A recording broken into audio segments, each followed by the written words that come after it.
السلام علیکم ورحمۃ اللہ وبرکاتہ۔ الحمد للہ رب العالمین والصلاة والسلام علی رسولہ الکریم وعلی آلہ وصحبہ ومن سار علی نہجہ الی یوم الدین وسلم تسلیما کثیرا، اما بعد۔ کل ہم نے آیت نمبر 253 جو کہ تیسرے پارے کی پہلی آیت ہے وہاں سے شروع کیا تھا، تو ان آیات کو دہراتے ہیں، اس کے بعد انشاءاللہ آیت الکرسی کی تفسیر لیتے ہیں۔ اعوذ باللہ من الشیطان الرجیم۔ تلک الرسل فضلنا بعضهم علی بعض،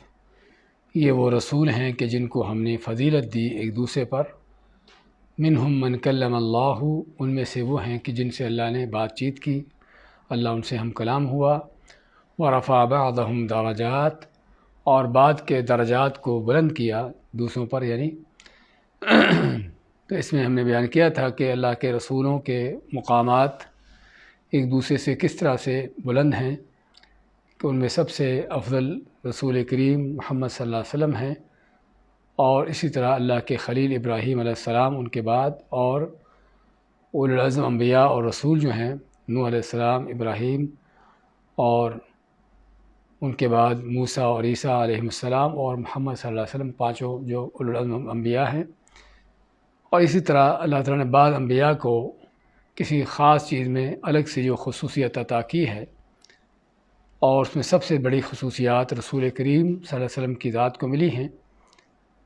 وما وآتینا عیسیٰ ابن مریم البینات، اور دی ہم نے عیسیٰ ابن مریم علیہ السلام کو بینات، کھلی دلیلیں، کہ جو ان کے نبوت کی بھی دلیلیں ہیں اور ان کے اللہ کا بندہ اور رسول ہونے کی دلیلیں ہیں۔ وَأَيَّدْنَاهُ بِرُوحِ الْقُدُسِ، اور تائید کی، ان کی مدد کی ہم نے روح القدس سے۔ ہمیں بتایا کہ روح القدس کے دو معنی کیے گئے ہیں، ایک تو روح القدس مراد بذات خود جبرائیل علیہ السلام ہے، کہ جن کے بارے میں اللہ نے قرآن کریم میں کہ ایک جو پر ان کو یہ لقب دیا ہے، اور روح القدس کے معنی پاکیزہ روح جس میں اطمینان و سکون ہو۔ وَلَوْ شَاءَ اللَّهُ مَا قَتَتَلَ الَّذِينَ مِن بَعْدِهِمْ، اور اگر چاہتا اللہ تعالیٰ تو نہ ایک دوسرے سے لڑتے، قتل کرتے ایک دوسرے کو، الذین، وہ لوگ، من بعدہم، جو ان کے بعد آئے، من بعد ما جاءتہم البینات، اس کے بعد کہ جب ان کے پاس کھلی دلیلیں آ گئیں۔ ولیکن اختلفوا، لیکن انہوں نے اختلاف کیا، فمنہم من آمن، اور اختلاف کیا تھا کہ کچھ وہ لوگ تھے جو ایمان لائے، ومنہم من کفر، اور کچھ وہ لوگ تھے جنہوں نے کفر کیا۔ وَلَوْ شَاءَ اللَّهُ مَا اقْتَتَلُوا، اور چاہتا اگر اللہ تعالیٰ تو نہ ایک دوسرے کو قتل کرتے، نہ ایک دوسرے سے لڑتے۔ وَلَكِنَّ اللَّهَ يَفْعَلُ مَا يُرِيدُ، لیکن اللہ تعالیٰ کرتا ہے جو چاہتا ہے۔ یعنی اس میں ہم نے بیان کیا تھا کہ اللہ نے رسولوں کو بھیج کر بندوں پر حجت قائم کر دی، ان کو ایمان کے ہدایت کے راستے دکھا دیے، بتا دیے۔ اب اس کے بعد اصل تو یہ تھا کہ سبھی کے سبھی لوگ ایک توحید پر، ہدایت پر ہوتے، اور کوئی اختلاف ان کے اندر نہ ہوتا، لیکن اللہ نے دنیا کو چونکہ امتحان کے لیے بنایا ہے، اور اس لیے بندوں کو یہاں پر اختیار دیا ہے کہ جو چاہے ایمان لائے، جو چاہے کفر کرے، اور یہ وہ اختلاف ہے بندوں کا کہ ایمان اور کفر کا۔ تو اس اختلاف کی وجہ سے پھر کچھ لوگ جو ہیں وہ ایمان لاتے، کچھ کفر کرتے ہیں، اور آپس میں پھر ان کے جو حق و باطل کا مارکا قائم ہوتا ہے۔ تو اللہ تعالیٰ کہ اللہ تعالیٰ چاہتا تو ایسا نہ کرتے، اور چاہنے کا معنی کہ اللہ تعالیٰ سبھی کے اوپر ہدایت ٹھونس دیتا، اور زبردستی سبھی پر ایمان پر سبھی کو چلا دیتا، اور پھر اس کا اگر یہ کرتا تو پھر دنیا کے پیدا کرنے کا مقصد ہی ختم ہو جاتا، اور جنت اور جہنم کا سبھی کا سبھی وہ مقصد ہی ختم ہو جاتا، چونکہ امتحان نہ ہوتا۔ لیکن چونکہ اللہ نے اپنی حکمت سے دنیا کو امتحان کے لیے بنایا ہے، اور جنت اور جہنم اس کا نتیجہ رکھا ہے، تو اس لیے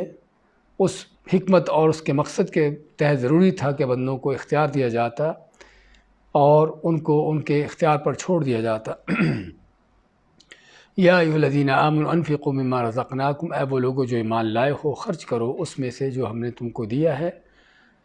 اور ہم نے ذکر کیا تھا کہ اللہ کا دیا کیا ہے، وہ ہر اللہ کی نعمت ہے جو انسان کو ملی ہے،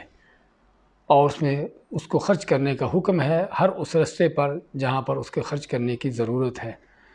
من قبل ان یاتی یوم لا بیع فیہ ولا خلۃ ولا شفاعہ، یعنی ان چیزوں کو، اللہ تعالیٰ کی دی ہوئی نعمتوں کو اللہ کی راہ میں خرچ کرو، اس سے پہلے کہ وہ قیامت کا دن آئے کہ جس میں کوئی خرید و فروخت نہیں، یعنی جس میں انسان کے پاس کوئی مال نہیں ہوگا کہ جس سے اپنے آپ کو چھڑا سکے، ولا خلتن، اور نہ ہی کوئی گہری دوستی ہوگی کہ اس کے وہ کام آ سکے، ولا شفاعہ، اور نہ ہی کوئی سفارش شفاعت ہوگی کہ جس سے وہ بچ سکے، والکافرون هم الظالمون، اور کافر ہی اصل ظالم ہیں۔ جیسے پتہ چلا کہ کفر کیا ہے، یہ ظلم ہے،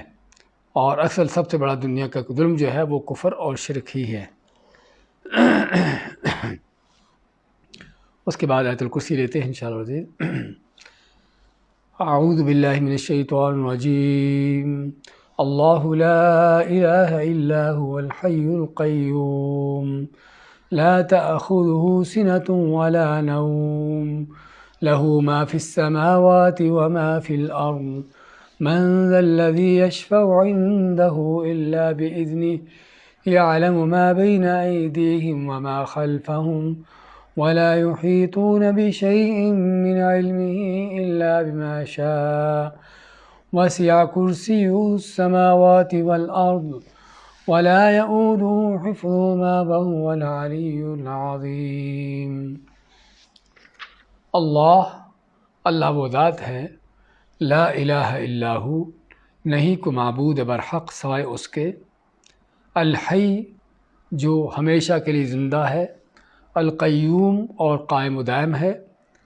لا تأخذہ، لا نہیں، تأخذہ، پکڑتی اس کو، سنۃ، اونگ، ولا نوم، اور نہ ہی کس طرح کی نیند، یعنی اس کو کسی لحاظ سے بھی نہ اونگ آتی ہے اور نہ اس کو نیند آتی ہے۔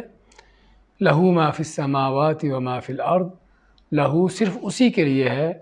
ما فی السماوات، جو کچھ آسمانوں میں ہے، و ما فی الارض، اور جو زمین میں ہے۔ من ذا الذی یشفع عندہ، من کون ہے وہ، ذا الذی وہ ایسا شخص، کون ایسا شخص ہے کہ جو یشفع سفارش شفاعت کرے، عندہ اللہ کے ہاں، الا باذنہ، مگر اس کے حکم سے، یعلم جانتا ہے اللہ تعالیٰ، ما بین ایدیہم، جو ان کے آگے ہے، وما خلفہم، اور جو ان کے پیچھے ہے، ولا یحیطون بشیء، اور نہیں یہ لوگ احاطہ کر سکتے، بشیء کچھ بھی، من علمہ اللہ کے علم میں سے، الا بما شاء مگر جو اللہ تعالیٰ چاہے، وسع کرسیہ السماوات والارض، وسع وسیع ہے، کرسیہ اس کی کرسی، اللہ کی کرسی، السماوات والارض آسمانوں اور زمین سے، ولا یعودہ حفظہما، ولا اور نہیں یعودہ اس کو تھکاتی، حفظہما ان دونوں کی حفاظت، آسمان و زمین کی حفاظت، وہو العلی العظیم، اور وہ اللہ تعالیٰ ہے جو بہت ہی بلند ہے، العظیم، اور بہت بڑا ہے۔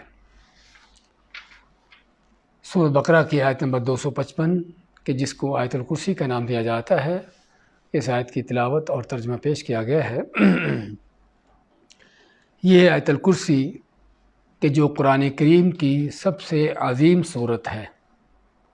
اور عظیم صورت کا ہونا کا معنی یہ نہیں کہ الفاظ کے لحاظ سے سب سے بڑی ہے، ہاں الفاظ کے اعتبار سے تو اس سے بڑی آیتیں بھی ہیں، جس طرح کہ سورۃ بقرہ میں آگے چل کر وہ آیت پڑھیں گے ہم، جس کو آیت الدین کہتے ہیں، لیکن الفاظ کے اعتبار سے اگرچہ یہ آیت اس سے چھوٹی ہے، لیکن الفاظ کے جو معنی ہیں اور اس کے اندر جو مفہوم ہے، اس کے لحاظ سے قرآن کریم کی سب سے عظیم صورت ہے۔ جس طرح کہ صحیح مسلم کی حدیث میں ہے کہ رسول کریم صلی اللہ علیہ وسلم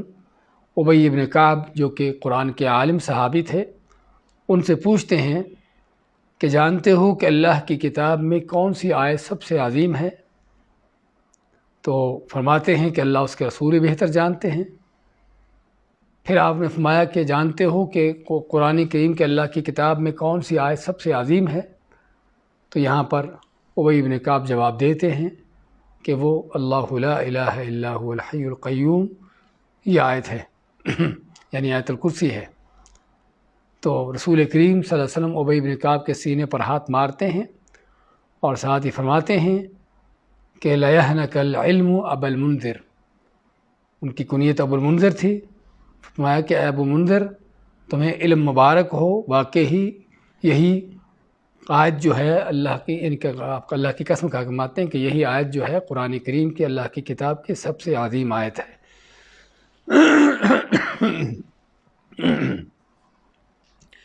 اسی طرح اس حدیث کی یا اس آیت کی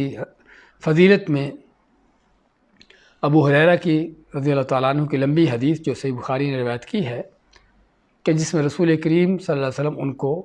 صدقے کے مال کے اوپر مقرر کرتے ہیں، زکوٰۃ الفطر کا مال تھا، اس پر ان کی ڈیوٹی لگاتے ہیں ان کی حفاظت کرنے کی۔ تو رات کو جب وہ اس کی حفاظت کر رہے تھے تو دیکھتے ہیں کہ ایک آدمی آتا ہے اور کچھ غلہ اٹھا کر لے جانے کی کوشش کرتا ہے، اسے پکڑ لیتے ہیں، لیکن وہ آدمی ان سے منتیں سماجتیں کرتا ہے کہ میں غریب ہوں، بچے چھوٹے ہیں، اس طرح کی باتیں کر کے اپنے آپ کو ان سے چھڑا لیتا ہے۔ تو جب صبح ہوئی تو آپ نے پوچھا تو انہوں نے بتایا کہ اس طرح سے رات کو آدمی آیا تھا اور غلہ اٹھانے لگا تھا۔ تو آپ میں کہ وہ پھر آئے گا۔ دوسری رات ہوئی تو پھر آ گیا اور آ کے پھر غلہ اٹھانے لگا۔ ابو ہریرہ نے پکڑا اس کو اور اس کو ڈانٹا کہ تم کل بھی آئے تھے اور تم نے منتیں سماجتیں کی۔ تو خیر اس نے پھر منتیں سماجتیں کی اور اپنی غربت کا، ان چیزوں کا، حاجت کا اظہار کیا، تو ابو ہریرہ نے اس کو چھوڑ دیا۔ تو آپ فرمایا کہ آپ کو جب پتہ چلا، آپ کو جب بتایا تو آپ فرمایا کہ وہ جھوٹا ہے اور پھر سے آئے گا، اور جب تیسری رات ہوتی ہے تو پھر آتا ہے اور غلہ اٹھانے کی کوشش کرتا ہے۔ تو ابو ہریرہ اس کو پکڑتے ہیں اور فرماتے ہیں کہ آج میں تم کو نہیں چھوڑوں گا۔ تو اس نے کیا کہا کہ تم کو میں ایسی چیز سکھاتا ہوں کہ اگر تم رات کو پڑھ لیا کرو تو صبح ہونے تک تمہارے پاس شیطان نہیں آئے گا، تو اور اللہ تعالیٰ تیری حفاظت کرے گا، اللہ تعالیٰ تیری حفاظت کے لیے فرشتے مقرر کر دے گا۔ تو ابو ہریرہ رضی اللہ تعالیٰ کے بارے میں ہم جانتے ہیں کہ ان کو علم کی کس قدر، یعنی ان کی طلب تھی اور علم حاصل کرنے کی کیا ان کی تمنا تھی۔ تو چنانچہ انہوں نے جب دیکھا کہ یہ مجھے کوئی ایسی بات سکھا رہا ہے کہ جو بڑی مفید ہے، تو انہوں نے بتایا کہ کیا بات ہے، کون سی چیز ہے؟ تو اس نے کہا کہ وہ آیت الکرسی ہے، کہ اگر تم رات کو پڑھ لیا کرو تو اللہ کی طرف سے تجھ پر حفاظت کرنے والا مقرر ہوگا اور صبح تک تمہارے پاس شیطان نہ آئے گا۔ تو ابو ہریرہ نے اس کو چھوڑ دیا۔ تو آپ صبح جب ہوئی تو ان سے پوچھا تو کہ تمہارے قیدی کا کیا بنا؟ تو انہوں نے بتایا کہ اس طرح سے اس نے مجھے یہ آیت الکرسی پڑھنے کی تعلیم دی ہے کہ رات کو تم پڑھیا کرو۔ اور میں کہ صدقہ وہو کذوب، ہے تو بڑا جھوٹا وہ، لیکن جو تمہیں بات بتا گیا ہے وہ سچی بات بتا گیا ہے۔ اور فرمایا کہ تم جانتے ہو کہ 3 دن سے تمہارے پاس کون آ رہا تھا؟ یہ شیطان تھا، ابلیس تھا۔ تو اس حدیث سے بھی پتہ چلا آیت الکرسی کی عظمت کیا ہے کہ اگر آدمی اس کو پڑھ لیتا ہے تو اللہ تعالیٰ کی حفاظت میں آ جاتا ہے، اللہ تعالیٰ اس کی حفاظت کرنے کے لیے اپنی طرف سے کسی کو مقرر کر دیتا ہے۔ اور اسی طرح اس کی فضیلت کے حوالے سے ابو امامہ الباہلی رضی اللہ تعالیٰ عنہ کی حدیث ہے کہ جسے روایت کیا ہے امام نسائی وغیرہ میں، اور علامہ ابن کثیر اور علامہ البانی رحمۃ اللہ علیہ انہوں نے اس حدیث کو صحیح قرار دیا ہے۔ تو اس حدیث میں کیا ہے، آپ فرماتے ہیں کہ جو آدمی ہر فرض نماز کے بعد باقاعدگی سے آیت الکرسی پڑھتا رہتا ہے تو اس کے اور جنت میں داخل ہونے میں صرف اس کی موت کی رکاوٹ ہے۔ یعنی ہر فرض نماز جو باقاعدگی سے پڑھتا ہے اور ہر فرض نماز کے بعد آیت الکرسی پڑھتا ہے، اس کے فوت ہونے کے ساتھ ہی اس کو جنت مل جاتی ہے۔ تو یہ چند حدیثیں جو صحیح ترین حدیثیں ہیں اس آیت الکرسی کی فضیلت میں، اگرچہ اور بھی کئی حدیث ہیں۔ تو اب یہاں پر یہ بات کہ اس آیت کی یہ فضیلت کیوں ہے، اس آیت کی اتنی بڑی عظمت کیوں ہے کہ جب کہ قرآن کریم ہی کی آیت ہے اور اس سے بڑی بھی آیتیں موجود ہیں الفاظ کے اعتبار سے، لیکن اس آیت کی اتنی عظمت کیوں ہے؟ اس کی عظمت جو ہے وہ اس کے موضوع کے اعتبار سے ہے کہ چونکہ یہ کی پوری آیت اللہ کی توحید پر مبنی ہے، اور بلکہ اس میں اللہ نے اپنی توحید کا اعلان کیا ہے، اور اس اعلان کے اوپر اللہ تعالیٰ کے توحید کے اس دعوے کے اوپر اللہ نے 12 دلیلیں پیش کی ہیں جو ہم انشاءاللہ بیان کریں گے۔ تو اس لحاظ سے یہ آیت الکرسی جو ہے اس کی عظمت اور فضیلت ہے۔ اور یہاں پر صرف بات آیت الکرسی کی نہیں، ہر وہ چیز جس میں اللہ کی توحید آ جاتی ہے، جو توحید پر مشتمل ہو جاتی ہے، وہ اسی طرح سے اللہ کے ہاں عظیم ہو جاتی ہے۔ ہم صورتوں کے لحاظ سے بھی دیکھتے ہیں کہ سورۃ الاخلاص یا سورۃ قل هو اللہ احد جو اپنے الفاظ کے لحاظ سے قرآن کریم کی سب سے چھوٹی صورتوں میں سے ہے، لیکن ان چند الفاظ کے اندر اللہ کی توحید کا وہ بیان ہے کہ جس کو اللہ نے خود اپنا تعارف قرار دیا ہے۔ تو اس لحاظ سے یہ صورت اپنے چند الفاظ کے ہونے کے باوجود قرآن کریم کی سب سے افضل صورت سمجھی جاتی ہے، یعنی افضل صورتوں میں سے ہے کہ جس کو ایک بار پڑھنے سے قرآن کے تہائی حصے کے برابر اجر مل جاتا ہے۔ اور اس سے پہلے سورۃ فاتحہ بھی ہے، اس میں اللہ کی توحید کا بیان ہے۔ تو کہنے کا مقصد کہ اللہ کی توحید ہی سب سے کائنات کی وہ عظیم چیز ہے کہ جس میں یہ چیز شامل ہو جائے اسی کو عظیم بنا دیتی ہے۔ اگر کسی آیت میں توحید آ جائے تو سب سے عظیم آیت بن جاتی ہے۔ اگر کسی کوئی صورت توحید پر مشتمل ہو تو قرآن کریم کی سب سے عظیم صورت بن جاتی ہے، اور اگر کوئی کتاب اس توحید پر مشتمل ہو تو وہ کتاب بھی بذات خود کائنات کی سب سے عظیم کتاب ہو جاتی ہے، جس طرح کہ قرآن کریم ہے۔ اور اگر کوئی انسان بھی اسی توحید کو اپنا لیتا ہے اور اسی پر چلتا ہے اور اسی کو سمجھ لیتا ہے تو وہی کائنات کا سب سے عظیم شخص بن جاتا ہے، جس طرح کہ رسول کریم صلی اللہ علیہ وسلم کی ہستی ہیں۔ اور کوئی جگہ اگر اس توحید پر مشتمل ہو جاتی ہے اور توحید ہی اس جگہ کا مقصد بن جاتا ہے تو وہ جگہ بھی تمام جگہوں سے، تمام زمین کے خطوں سے سب سے عظیم جگہ ہو جاتی ہے، جس طرح کہ بیت اللہ ہے۔ تو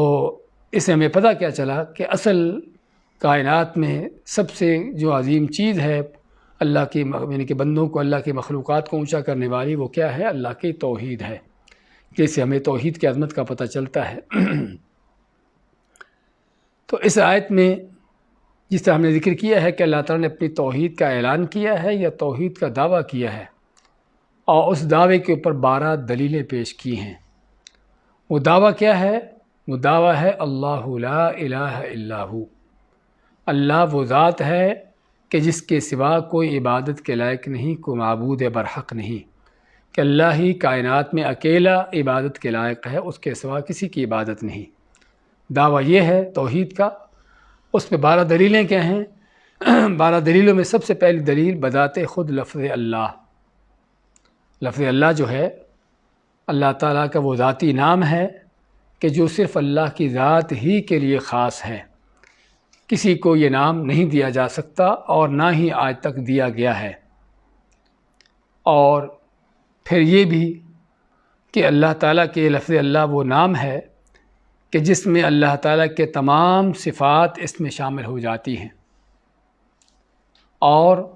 پھر یہ بھی کہ کائنات کے جو طرح طرح کے جھوٹے معبودات ہیں ان کی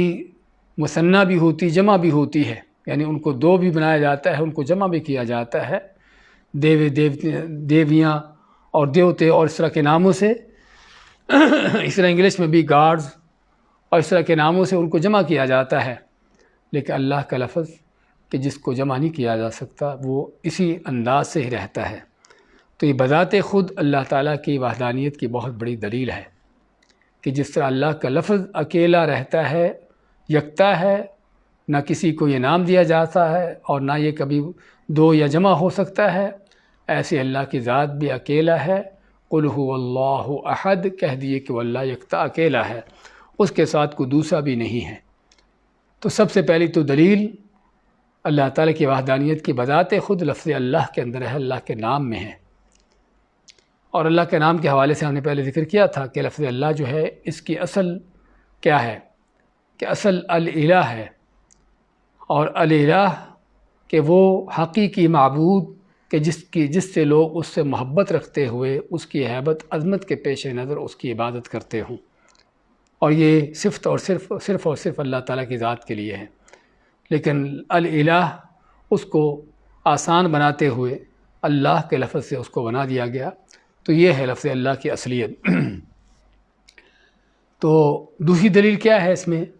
دوسری دلیل الحی، کہ اللہ تعالیٰ کا ایک کیوں ہے، صرف وہی عبادت کے لائق کیوں ہے؟ کیونکہ وہی ہے جو ہمیشہ سے زندہ ہے اور ہمیشہ تک زندہ رہے گا، نہ کبھی اس کو کبھی اس کو فنا تھی اور نہ کبھی اس کو فنا ہوگا، نہ کو اس کی ابتدا ہے اور نہ کو اس کی انتہا ہے، وہ ازل سے ہے اور ابد تک ہے۔ یہ ہے الحی کہ جو ہمیشہ سے زندہ ہے، اور یہ صرف اور صرف اللہ کی ذات کے لیے ہے۔ کائنات میں کوئی ایسی چیز نہیں کہ جس کی یہ صفت ہو۔ رسول اکرم صلی اللہ علیہ وسلم فرماتے ہیں صحیح بخاری کی حدیث میں، کان اللہ ولم یکن شیء قبلہ، کہ صرف اللہ تعالیٰ ہی تھا اور اللہ تعالیٰ سے پہلے کوئی چیز نہ تھی۔ هو الاول، وہی سب سے پہلے سے ہے۔ تو بات کر رہے تھے الحی، تو وہ اللہ تعالیٰ ہمیشہ سے زندہ ہے، اور وہ ہمیشہ سے زندہ بھی ہے، اور زندگی بھی وہ کہ جو ہر لحاظ سے تمام اور مکمل ہے اور باکمال ہے، کہ جس میں کسی طرح کی کوئی بھی کمی کو نقص نہیں ہے۔ جبکہ اللہ کے سوا جو بھی کچھ ہے کائنات کے اندر، وہ سبھی مخلوق بھی ہیں، اور یہ بھی ہے کہ وہ ایک وقت تھا کہ جب وہ مردہ تھے، پھر وہ زندہ ہوئے، اور پھر اس زندگی کے بعد پھر ان کو موت آتی ہے، یا آ چکی ہے یا آئے گی۔ جس طرح کہ اللہ تعالیٰ فرماتا ہے کیف تکفرون باللہ وکنتم امواتا، تم کیسے اللہ سے کفر کر سکتے ہو جب کہ تم مردہ تھے۔ اور اللہ تعالیٰ نے کافروں کے، مشرکوں کے معبودوں کا ذکر کرتے فرمایا والذین یدعون من دون اللہ لا یخلقون شیئا وهم یخلقون اموات غیر احیاء، کہ جن کو اللہ کے سوا پکارتے ہیں، نہ یہ کچھ پیدا کرنے پر قادر ہیں بلکہ خود ان کو پیدا کیا گیا ہے، اور یہ کون ہیں؟ یہ مردہ ہیں، زندہ نہیں ہیں۔ پہلے بھی مردہ تھے، بے جان تھے، اللہ نے زندگی دی، اور زندگی کا کچھ عرصہ گزارنے کے بعد پھر بھی کیا ہو گئے؟ اموات، پھر بھی مردہ ہو گئے، پھر بھی ان پر موت طاری ہوگی۔ تو یہ ہے مخلوق کا حال کہ جو پہلے زندہ نہیں تھے، مردہ تھے، پھر زندگی ان کو ملی، اور پھر جو ہے وہ پھر بھی موت کی آغوش میں چلے گئے۔ اور اسی لیے اللہ تعالیٰ کے الہ ہونے کی یہ سب سے بڑی دلیل، کیونکہ الہ وہ ہونا چاہیے جو ہمیشہ سے زندہ ہو، اور ہمیشہ سے مخلوقات کو پیدا کرتا چلایا ہو، ان کو چلاتا رہا ہو، ان کی تدبیر کرتا رہا ہو، ان کے ہر طرح کی ضروریات ان کی چیزوں کو مہیا کرتا رہا ہو۔ اور اس سے معلوم ہوا کہ دنیا والوں کے جو جھوٹے معبود ہیں، ان کے کرنی دھرنی والے، ہاں پوچھا جائے تمہارے علی حجویری جس کو تم داتا کہتے ہو، اس سے پہلے کون داتا تھا؟ عبد القادر جیلانی رحمۃ اللہ علیہ، جن کو تم غوث اعظم کا نام دیتے ہو کہ دنیا کا سب سے بڑا مددگار ہے، جب عبد القادر جیلانی نہیں تھے اس وقت دنیا کا مددگار کون تھا؟ تو اگر ان سے پہلے بھی کوئی اور مددگار تھا، حجویری سے پہلے بھی کوئی دوسرا داتا تھا، تو پھر وہی ہمیشہ سے وہی داتا ہے، اور وہی ہمیشہ سے مددگار ہے، اور ہے بھی، اور رہا بھی ہے، اور رہے گا بھی۔ تو الحی کا لفظ جو ہے اللہ تعالیٰ کا نام کہ ہمیشہ سے زندہ اور ہر طرح سے باکمال زندگی، تو یہ بذات خود اللہ کی توحید کی بہت بڑی دلیل ہے۔ اور دوسری دلیل کیا ہے؟ القیوم۔ قیوم کا لفظ جو ہے قام یقوم سے، کہ جس کے معنی کیا ہے کہ اب خود بھی اپنے آپ کو بھی قائم رکھنے والا، اور دوسروں کو بھی سنبھالنے والا، ان کے بھی حفاظ کرنے والا، ان کو بھی چلانے والا۔ اور قیوم کے لفظ کے اندر اس میں یا کا یا واو کا اضافہ ہونے سے کیا ہے، اصل میں قیوم ہے، قیوم، تو اس میں یہ پہلی یا کا اضافہ ہونے کے پہلی یا کو واو سے بدل دیا گیا، تو اس میں کیا ہے مبالغہ آ گیا کہ بہت زیادہ اپنے آپ کو بھی قائم دائم رکھنے والا اور مخلوقات کو بھی تھامنے والا۔ اور اسی لیے آپ صلی اللہ علیہ وسلم جب تہجد کی نماز کے لیے کھڑے ہوتے تو اللہ تعالیٰ کی حمد و ثنا بیان کرتے ہوئے کیا فرماتے؟ اللہم لک الحمد انت قیم السماوات والارض، کہ اللہ تعالیٰ لک الحمد، تیری ہی تعریفیں ہیں کہ کیونکہ تو ہی قیم ہے، قائم رکھنے والا ہے آسمان و زمین کو، ومن فیہن، اور جو کچھ ان کے درمیان ہے، جس طرح کہ صحیح بخاری میں حدیث ہے۔ تو تو اللہ تعالیٰ کی ذات وہ ذات ہے کہ جو اپنے آپ کو بھی قائم رکھے ہوئے ہے، اس کو خود کو قائم رکھنے کے لیے کسی کے سہارے کی ضرورت نہیں ہے، جس طرح کہ بندوں کو یا مخلوقات کو سہاروں کی ضرورت ہوتی ہے۔ مخلوقات میں سے کوئی بھی چیز ایسی نہیں کہ جو خود بخود کھڑی ہو، اس کو کسی نہ کسی لحاظ سے کسی نہ کسی سہارے کی ضرورت رہتی ہے، چاہے انسان ہو یا کوئی بھی چیز ہو، اور اس کو سہارا دینے کے لیے طرح طرح کی چیزیں ہیں۔ تو انسان کو سہارا دینے کے لیے کیا ہے؟ غذا ہے، خوراک ہے، اور طرح طرح کے اللہ تعالیٰ کی زندگی کے جو دیے ہوئے وسائل ہیں۔ ہاں اگر یہ چیزیں نہیں ہوتی تو وہیں پر انسان دم سے گر پڑتا ہے، اور کھڑے ہونے کی اس کے اندر طاقت نہیں ہوتی، اور کسی کو تو کیا قائم رکھنا، خود اپنے آپ کو بھی قائم نہیں رکھ سکتا۔ اور پھر یہ ہے کہ اللہ تعالیٰ نے انسان کے اندر وہ چیزیں پیدا کر دی ہیں کہ جس کے بغیر انسان ایک لمحہ بھی جو ہے اس کے بغیر زندہ نہیں رہ سکتا۔ دل کی دھڑکنیں ہوں، سانس کی آمد و رفت ہو، اس کے جسم کا پورا نظام ہو، خون کی گردش کا، سونے بیداری کا، کہ جس میں انسان کسی بھی چیز پر خود اس کو کوئی اختیار نہیں ہے، بلکہ کوئی ہے دوسری ذات، اللہ کی ذات، جو اس کو چلا رہا ہے، نہ خود اس کے پاس زندگی موت کا اختیار ہے۔ اور تو اور رسول کریم صلی اللہ علیہ وسلم جو اللہ کی مخلوقات میں سب سے اعلیٰ اونچے ہیں، ان کا بھی دیکھتے ہیں کہ آپ کو بھوک لگتی ہے، آپ کو بھی زخم آتے ہیں، آپ بھی بیماری کا یعنی کہ بیماری تکلیف سے دوچار ہوتے ہیں، اور اسی طرح سے ہر وہ چیز جو لوگوں کے ساتھ پیش آتی ہے انسانی تقاضوں کے لحاظ سے، رسول کریم صلی اللہ علیہ وسلم بھی آپ کے ساتھ بھی یہ ساری چیزیں لاحق ہوتی ہیں۔ تو جس سے کیا پتہ چلتا ہے کہ اگر آپ صلی اللہ علیہ وسلم جو ہیں اپنے آپ کو قائم نہیں رکھ سکتے تو اوروں کو کیا قائم رکھیں گے؟ اور پھر آپ سے اس بات کی امیدیں رکھنا کہ آپ مشکل کشا ہوں، حاجت روا ہوں، دستگیر ہوں، آپ ہماری جھولی بھرنے والے ہوں، یہی وہ شرک ہے کہ جس کو پھر اللہ تعالیٰ معاف نہیں کرتا۔ تو چنانچہ اللہ کی وہ ذات ہے جو قیوم ہے، ان اللہ یمسک السماوات والارض ان تزولا، اللہ ماتا ہے کہ اللہ نے آسمان و زمین کو تھام رکھا ہے کہ وہ کہیں زائل نہ ہو جائیں، کہیں اپنی جگہ سے ہٹ نہ جائیں۔ اور دوسری آیت میں اللہ تعالیٰ فرماتا پرندوں کے حوالے سے، ما یمسکہن الا الرحمن، کہ ان پرندوں کو جو ہوا میں اڑتے ہیں اور بعض اوقات پروں کو تھام لیتے ہیں، روک لیتے ہیں، اور پھر بھی نہیں گرتے، اللہ فرماتا ہے کہ ان کو کون تھامے ہوئے ہے؟ ان کو تھامنے والا صرف اللہ کی ذات ہے۔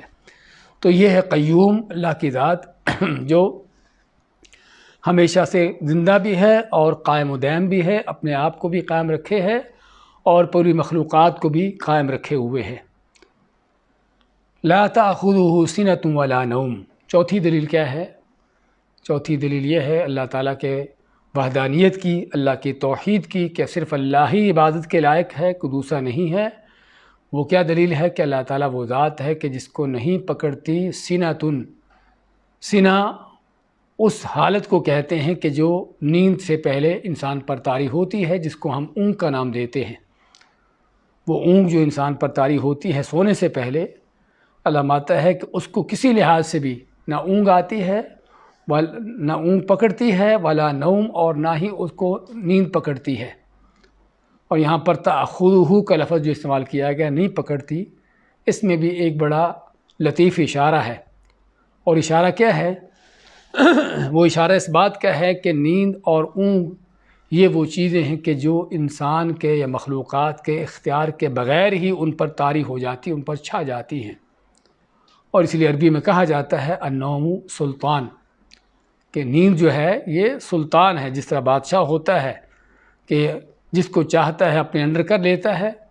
ایسے ہی نیند بھی جب انسان پر چھاتی ہے تو آدمی پھر اپنے اختیار سے باہر ہو کر وہ نیند کی آغوش میں چلا جاتا ہے، اس پر اونگ طاری ہوتی ہے اور نیند طاری ہوتی ہے، یعنی انسان نہ چاہتے ہوئے بھی سو جاتا ہے۔ اور یہ وہ چیزیں ہیں کہ جو ہم سبھی جانتے ہیں اچھی طرح، اس میں کس طرح کا کوئی شک نہیں۔ اور تو اور رسول کریم صلی اللہ علیہ وسلم کی ذات جن کے بارے میں ہم بار بار کہتے ہیں کہ اللہ کی مخلوقات میں سب سے اعلیٰ، سب سے اونچے، لیکن اس کے باوجود آپ بھی اس حالت سے مستثنیٰ نہیں تھے۔ آپ بھی سفر میں ایک رات سفر کرتے رہتے ہیں اور سحری کے قریب آپ ٹھہرتے ہیں،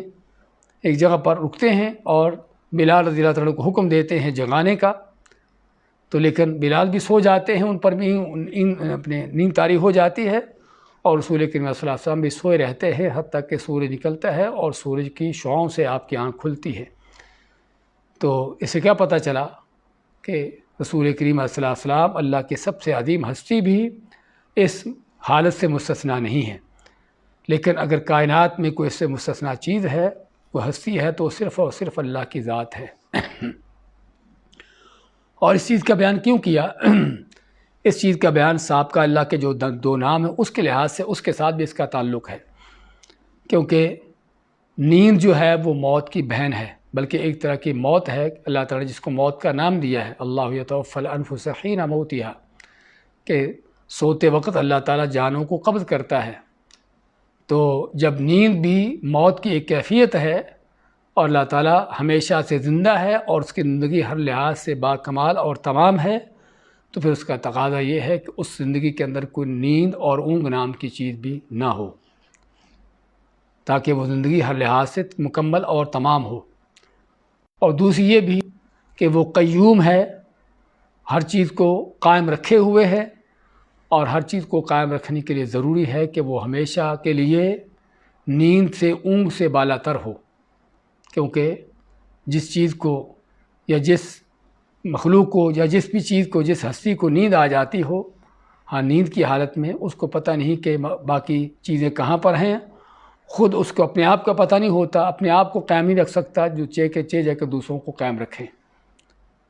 اور اگر نیند اور اونگ طاری ہوتی ہے تو اس کی وجہ سے جو ہے وہ کیا کیا نقصانات ہوتے ہیں یہ بھی ہم سبھی جانتے ہیں۔ گاڑیاں کب تباہ ہوتی ہیں، کب پلٹتی ہیں؟ کہ جب ڈرائیور کو نیند آتی ہے، کہ جو گاڑی کا اسٹیئرنگ سنبھالے ہوتا ہے، جب اس پر اونگ یا نیند طاری ہوتی ہے تو اس گاڑیاں پلٹتی ہیں، تباہ ہوتی ہیں، اور کئی جانیں وہاں پر ضائع ہوتی ہیں۔ اور نہ کہ صرف گاڑی، بلکہ اس طرح کی اور کئی چیزیں کائنات کے اندر مخلوقات میں سے، اور حتیٰ کہ اگر کسی نے دیکھنا ہو تو اپنے ہاتھ میں 2 شیشے کے برتن پکڑ لے اور پھر بیٹھا جاگتا رہے، سوئے نہیں،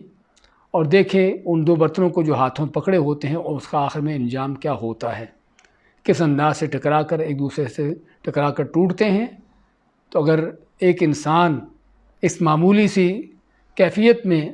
اس کے ہاتھ میں پکڑی ہوئی چیز اس طرح سے ٹوٹ تباہ ہو جاتی ہے، تو اگر کائنات کے رب کو بھی نیند آتی ہو تو کائنات کا کیا حال ہو۔ اسی لیے اللہ تعالیٰ کیا ہے، وہ اللہ تعالیٰ خود اپنے بارے میں ان اللہ یمسک السماوات والارض، کہ اللہ تعالیٰ تھامے ہوئے ہے، پکڑے ہوئے ہے آسمان و زمین کو۔ تو اسی وجہ سے اس کو نیند آنا، اونگ آنا اس کی ذات سے بالا تر ہے۔ ایک تو یہ ہے کہ اللہ تعالیٰ کی لحاظ سے نقص کی صفت ہے اور اس کی باکمال زندگی کے اس کے منافی چیز ہے، اور اس طرح اس کے قیوم ہونے کے بھی منافی چیز ہے۔ 5ویں دلیل کیا ہے؟ لہو ما فی السماوات و ما فی الارض۔ 5ویں دلیل ہے اللہ تعالیٰ کی مکمل ملکیت کی، کہ ہر طرح کی کامل اگر مکمل ملکیت ہے کائنات پر تو صرف اور صرف اللہ کی ذات ہے۔ اور اس کو بھی اللہ نے کس طرح سے بیان کیا؟ نحوی اور گرامر کے انداز اس لحاظ سے دیکھا جائے تو اس میں بھی خصوصیت کا معنی ہے کہ صرف اللہ ہی کے لیے ہے جو کچھ آسمانوں اور جو کچھ زمین میں ہے۔ اور جو کچھ آسمان اور جو کچھ زمین میں جب لفظ آتا ہے تو اس میں پوری مخلوقات آ جاتی ہیں، پوری کائنات ہی آ جاتی ہے، کیونکہ عالم 2 طرح کے ہیں، ایک عالم علوی ہے اور ایک عالم سفلی ہے۔ عالم علوی میں آسمان اور آسمانوں کے درمیان، اور اس میں اللہ تعالیٰ کی جو مخلوقات ہیں، جو بھی اس کائنات میں گلیکسیز ہیں، اور اس کائنات کے اندر اللہ تعالیٰ کی وہ مخلوقات ہیں ملینوں بلینوں کی مقدار میں، جن کو صرف اللہ تعالیٰ ہی جانتا ہے، اور انسان صرف اپنی معمولی سی تحقیقات کے ریسرچ کے مطابق آج کچھ حصہ اس کو معلوم ہوا ہے۔ تو اتنی بڑی کائنات آسمانوں اور زمینوں کے اندر اللہ تعالیٰ کی، یہ سبھی اس کا مالک کون ہے؟ وہ صرف اور صرف اللہ کی ذات ہے۔ ان ساری چیزوں کا مالک بھی اللہ ہے، اور بذات خود یعنی کہ بذات خود جو انسان اس میں بسنے والے ہیں ان کا مالک بھی اللہ ہے۔ ان کل من فی السماوات والارض الا آتی الرحمن عبدا، کہ جو بھی کوئی آسمان و زمین میں ہے اللہ کے پاس وہ اس کا بندہ بن کے آنے والا ہے، کوئی رسول ہو، کوئی نبی ہو، کوئی ولی ہو، کتنا بھی بڑا کسی کا اونچا مرتبہ مقام کیوں نہ ہو، سبھی کے سبھی اللہ کے بندے ہیں، اللہ کے سامنے جھکے ہوئے ہیں، اللہ کے سامنے عاجز ہیں۔ تو یہ ہے اللہ کی ذات کی کہ وہی دنیا کا مالک مطلق ہے، کہ ہر چیز کی ملکیت اسی کے ہاتھ میں ہے، اس کے سوا جن کو تم پکارتے ہو وہ کون ہیں؟ ما یملکون من قطمیر، وہ کسی تنکے کے مالک بھی نہیں ہیں۔ تو یہ ہے آیت الکرسی کے توحید کا درس، کہ کائنات کا مالک وہ ہے، اور جو مالک ہے پھر عبادت کے لائق بھی وہی ہے، عبادت کا حقدار بھی وہی ہے۔ اور یہی وہ تعلیم ہے جو صحیح ترمذی کی صحیح حدیث میں اللہ کے نبی صلی اللہ علیہ وسلم بیان فرماتے ہیں کہ اللہ کے نبی یحییٰ علیہ السلام اللہ کے حکم سے بنی اسرائیل کو کچھ بات کرنے کے لیے کھڑے ہوتے ہیں، تو ان کو کہتے ہیں کہ اللہ کے ساتھ شریک نہ بناؤ، کیونکہ اللہ کے ساتھ شریک بنانے کی مثال کس طرح سے ہے؟ فرماتے ہیں کہ اللہ کے ساتھ کسی کو شریک بنانے کی مثال اس طرح سے ہے کہ جس طرح کوئی آدمی اپنے سونے چاندی کا جو اس کا مال ہے اس سے غلام خریدتا ہو، اور اس غلام کو کہتا ہو کہ یہ میرا گھر ہے اور یہ میرا کام ہے، تو میرے گھر میں رہو اور میرے گھر سے جو تم کو ضرورت ہے اس کو استعمال کرو، اور میرا کام کرو اور کام کر کے اپنی آمدنی مجھے دیا کرو۔ اب وہ غلام جو ہے وہ اس گھر میں رہتا ہے، مالک کے گھر میں، اور مالک کی مہیا کی ہوئی جو اس کو سہولتیں ہیں ان سے فائدہ اٹھاتا ہے، لیکن کام کر کے جو اس کو ملتا ہے وہ جو اس کی آمدنی ہے کسی اور کو جا کر دے دیتا ہے۔ جس مالک نے اس کو خریدا ہے، جس مالک نے اس کو گھر مہیا کیا ہے اور اس گھر میں ہر طرح کی لوازمات اس کو مہیا کیے ہیں، اس کو دینے کے بجائے کام کر کے اس اپنی آمدنی کسی اور کو جا کر دیتا ہے۔ آپ مانتے ہیں کہ تم میں سے کون ایسا ہے کہ جو اپنے غلام سے یہ چیز پسند کرے کہ غلام تم نے خریدا ہو، اس کی ضروریات تم مہیا کرتے ہو، اور پھر غلام کسی اور کے جا کے کام کرے اور اپنے کاموں کی آمدنی کسی اور کو جا کر دے؟ تو اگر تم انسان ہونے کے باوجود اپنے جیسے غلام جو کہ تمہارے جیسا انسان ہی ہے اس سے اس بات کو برداشت نہیں کرتے، گوارا نہیں کرتے، تو پھر رب کائنات کہ جس نے تمہارے لیے گھر بنایا ہے، یہ آسمان زمین، یہ ساری نعمتیں آسمان زمین کی کس لیے ہیں؟ انسان کے لیے ہیں۔ اور گھر بنانے کے ساتھ ساتھ تم کو اس میں پیدا کیا ہے، اور پیدا کرنے کے ساتھ تم کو زندگی کی ہر ضرورت مہیا کی ہے۔ وما بکم من نعمت فمن اللہ، اور جو بھی تمہارے پاس کسی طرح کی کوئی نعمت ہے تو کس کی طرف سے ہے؟ وہ اللہ کی طرف سے، اللہ تعالیٰ دینے والا ہے۔ اور پھر آدمی اس اللہ کا شکر ادا کرنے کے بجائے، اس اللہ کی عبادت کرنے کے بجائے کسی اور کے سامنے جا کے جھکے، کسی اور سے جا کے فریادیں کرے، کسی اور سے مانگے، تو پھر کیا اللہ اس اللہ کا حق نہیں کہ ایسے آدمی کو، ایسے انسان کو جو ہے عذاب دے؟ اور اللہ نے ایسے ہی مشرکوں کے لیے وہ جہنم تیار کی ہے کہ جس جہنم سے ان کے لیے بچنے کا کوئی رستہ نہیں، سوائے کہ اگر مرنے سے پہلے توبہ طائب ہو جائیں۔ تو بات کر رہے تھے اللہ تعالیٰ کی توحید کی پانچویں بڑی دلیل اس آیت الکرسی کے اندر، لہو ما فی السماوات و ما فی الارض، اللہ تعالیٰ کے مالک کے مطلق ہونے کی، کہ کائنات کی ہر چیز کا حقیقی مالک صرف اللہ کی ذات ہے، اور ان چیزوں کے اندر حتیٰ کہ انسان بھی اور فرشتے بھی اور ہر چیز شامل ہے۔ چھٹی دلیل کیا ہے؟ من ذا الذی یشفع عندہ الا باذنہ، اللہ نہ کہ صرف خالق ہے، نہ کہ صرف مالک ہے، نہ کہ صرف ہمیشہ سے زندہ قائم و دائم ہے، اور نہ کہ صرف یہاں تک بلکہ اختیارات بھی سبھی اسی کے ہیں، اور حکم بھی صرف اسی کا چلتا ہے۔ وہ جو چاہتا ہے ہوتا ہے، وہ جو نہیں چاہتا وہ نہیں ہوتا۔ من ذا الذی، اللہ تعالیٰ نے یہاں پر اس چیز کو بیان کیا ایک چیلنج کے انداز سے کہ بتاؤ ذرا کون ہے وہ ایسا شخص یشفع عندہ، کہ جو شفاعت کرے اللہ تعالیٰ کے ہاں، الا باذنہ، مگر اللہ کے حکم سے۔ اور یہ بیان اس طرح سے کیوں کیا؟ کیونکہ ہر زمانے کے جاہل مشرک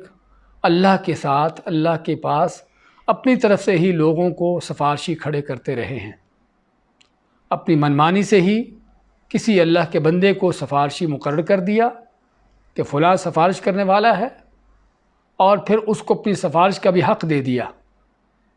جس کا قرآن کریم میں اللہ نے جگہ جگہ ذکر کیا ہے کہ مشرکین اور اللہ کی قدر نہ جاننے والوں کا حال کیا رہا ہے۔ تو اللہ تعالیٰ اس لیے جب اس طرح کے گمراہ کن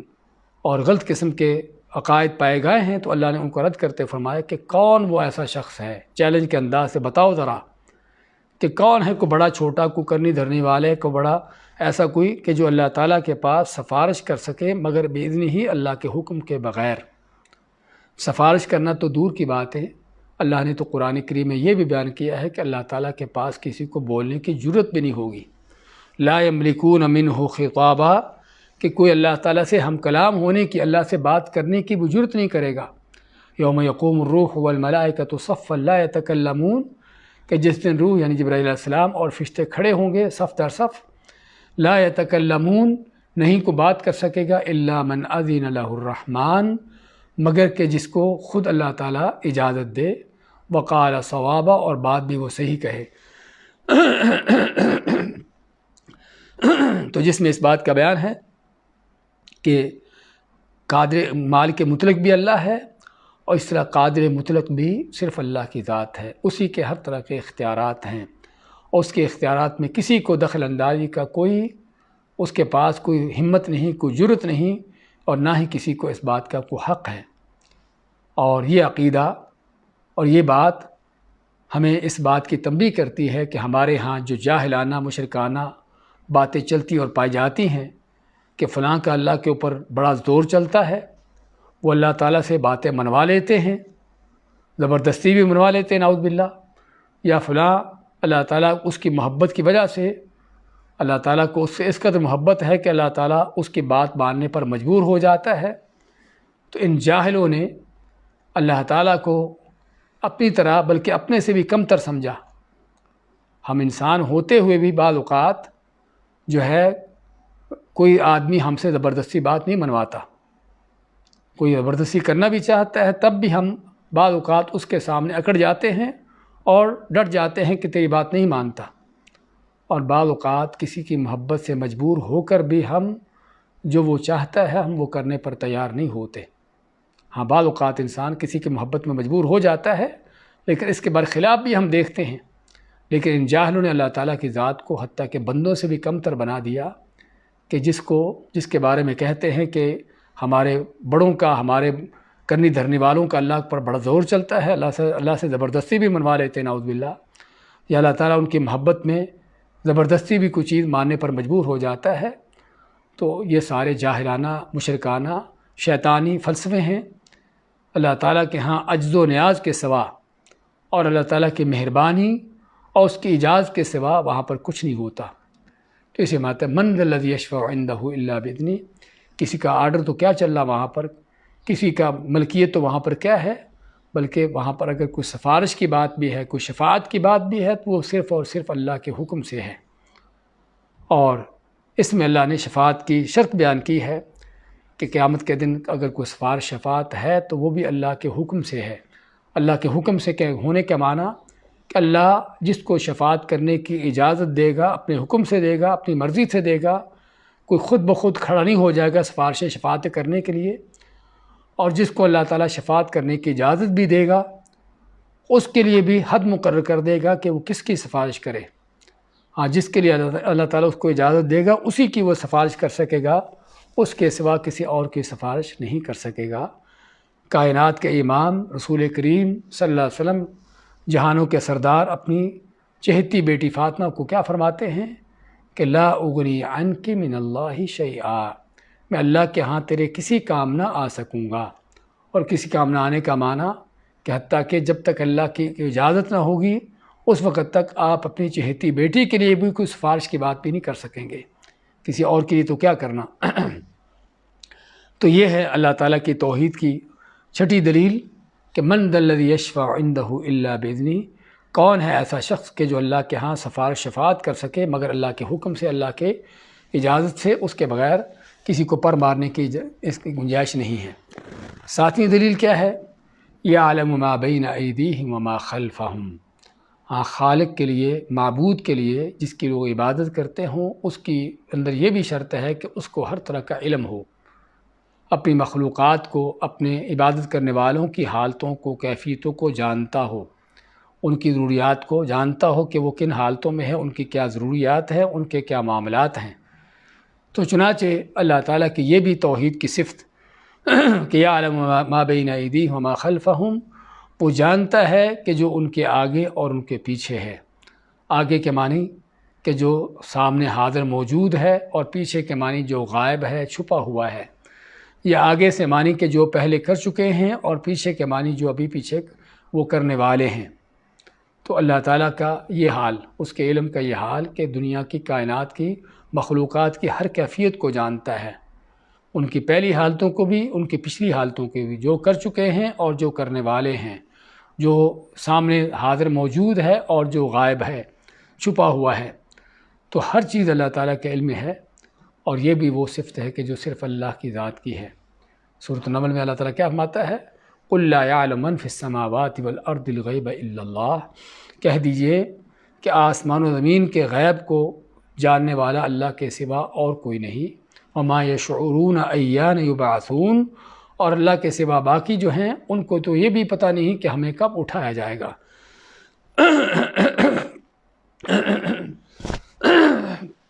اور اسی لیے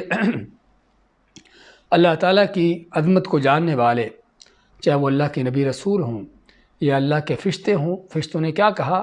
سبحانک لا علم لنا الا ما علمتنا،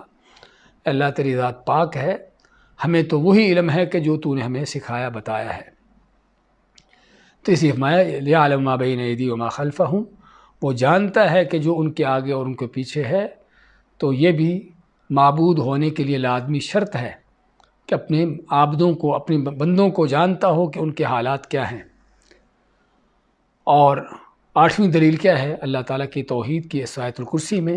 وَلَا يُحِيطُونَ بِشَيْءٍ مِّنْ عِلْمِهِ إِلَّا بِمَا شَاءَ، اور نہیں وہ احاطہ کر سکتے کہ اس کے علم میں سے کسی چیز کا مگر جو اللہ تعالیٰ نے چاہا۔ یعنی اللہ نے جو علم دیا ہے اپنے بندے کی کسی مخلوق کو، اس کو اسی حد تک علم ہے، اس سے بڑھ کر اس کو علم نہیں ہے۔ اور اللہ تعالیٰ کے علوم میں سے، اللہ تعالیٰ کی کائنات میں سے، اور اللہ تعالیٰ کی ذات و صفات کے حوالے سے ان کو کسی چیز کا علم نہیں ہے مگر جو اللہ نے ان کو علم دے رکھا ہے۔ اللہ کی ذات کیسی ہے اور اللہ تعالیٰ کی صفات کس کس طرح سے ہیں، ان کی کیا کیفیتیں ہیں؟ ہاں، صفات اللہ نے بیان تو کی ہیں کہ اللہ تعالیٰ سمیع ہے، بصیر ہے، علیم ہے، سننے والا، دیکھنے والا، جاننے والا ہے، قدیر ہے، قدرت رکھنے والا ہے۔ اللہ تعالیٰ اپنے عرش پر بلند ہے، اللہ تعالیٰ سب سے اونچا اور بلند ہے۔ کہنے کا مقصد کہ اللہ تعالیٰ کی مختلف صفات، اللہ تعالیٰ کی ذاتی صفات بھی، اللہ تعالیٰ کا چہرہ ہے جس طرح اس کے ذات کے لائق ہے، اس کا اللہ کا ہاتھ ہے، لیکن اس کی کیفیت کیا ہے؟ یہ وہ چیزیں کہ جو صرف اللہ تعالیٰ ہی جانتا ہے۔ اللہ نے ہم کو اپنی یہ صفات بیان کی ہیں، بتائی ہیں کہ اللہ کی یہ صفت ہے، لیکن اس صفت کی حقیقت کیا ہے، اس کی کیفیت کیا ہے، وہ ہمارے علم سے بالا تر ہے۔ تو اس لیے اللہ تعالیٰ فرماتا ہے وَلَا يُحِيطُونَ بِشَيْءٍ مِّنْ عِلْمِهِ،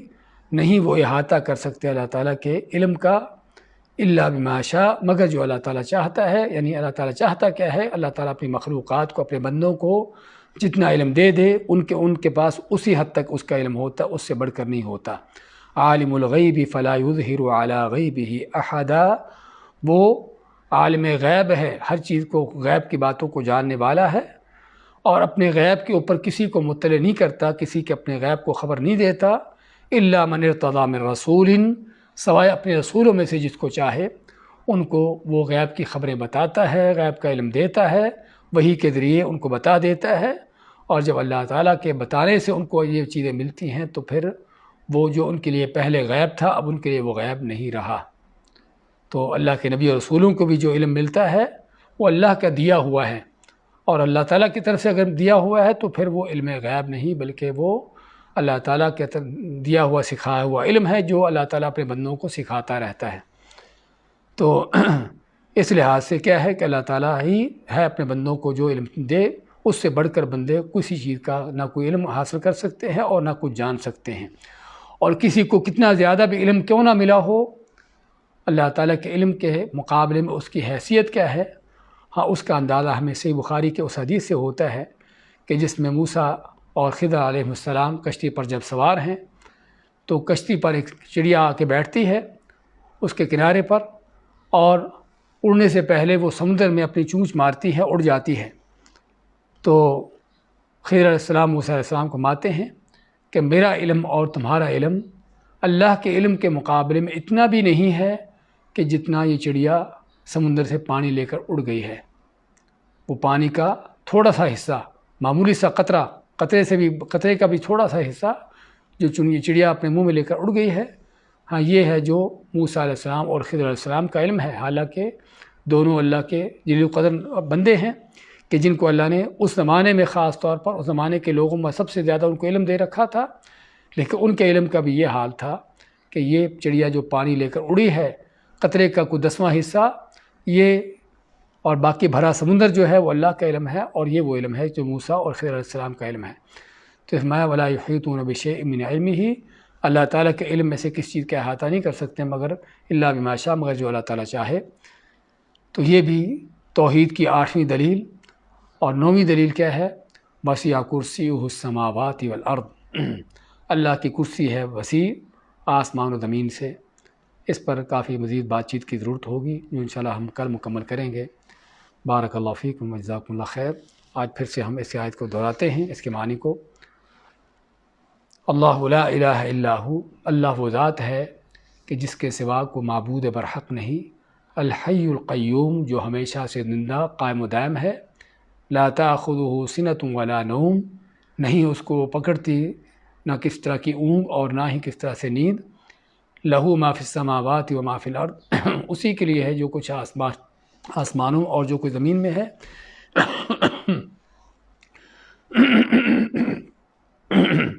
من ذا الذی یشفع عندہ الا باذنہ، کون وہ شخص ہے کہ جو شفاعت کرے اللہ تعالیٰ کے ہاں مگر اس کے حکم سے۔ یعلم ما بین ایدیہم وما خلفہم، وہ جانتا ہے کہ جو ان کے آگے اور جو ان کے پیچھے ہے۔ ولا یحیطون بشیء من علمہ الا بما شاء، اور نہیں وہ احاطہ کر سکتے اللہ تعالیٰ کے علم میں سے کسی چیز کا بھی سوائے جو اللہ تعالیٰ چاہے۔